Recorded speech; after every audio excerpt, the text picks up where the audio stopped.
અરવલ્લી જિલ્લાના ભિલોડા તાલુકાના રસ્તા ઉપર મોટા ડામર વિનાના ગાબડા અને ખાડાઓનું સામ્રાજ્ય। ભિલોડા તાલુકાના ટાકાટોકાથી ટોરડા તરફ જવાના માર્ગ ઉપર મસમોટા ખાડાઓ નજરે પડી રહ્યા છે। ત્યારે આ રસ્તા ઉપર એક ખાડો એવો નજરે પડ્યો છે જે લગભગ 1 ફૂટ ઊંડો હોવાનું નજરે પડી રહ્યું છે। આ ખાડાની અંદર મસમોટા ભારે પથ્થર પણ જોવા મળી રહ્યા છે। આ રસ્તો ટોરડા ગામને જોડતો રસ્તો હોય જે ભગવાન ગોપાળાનંદ સ્વામીની જન્મભૂમિ છે, જેથી કરીને દિવસમાં હજારો ભક્તો દર્શન કરવા આ રસ્તા પરથી પસાર થાય છે। અને આ માર્ગ રાજસ્થાનને જોડતો પણ માર્ગ હોય, અસંખ્ય વાહનો અહીંથી પસાર થતા હોવાથી જ્યારે કોઈ વાહન ચાલક રાત્રિના સમય દરમિયાન અચાનક સ્પીડમાં આ ખાડામાં પડે તો ચોક્કસ મોટી દુર્ઘટના થાય તેવી સંભાવના સેવાઈ રહી છે।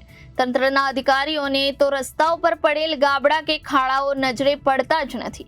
ઘોર નિંદ્રામાં સૂઈ રહેલું તંત્ર જો સફાળે જાગે અને આ રસ્તાનું મરામતનું કામ કરે તો મોટી જાનહાનિ થતી અટકે તેમ છે, નહીતર કોઈ નિર્દોષ વાહન ચાલકનો આ ખાડામાં ભોગ લેવાઈ જાય તો નવાઈ નહીં। રિપોર્ટર હિતેન્દ્ર સિંહ રાઠોડ, જનાદેશ ન્યૂઝ, અરવલ્લી।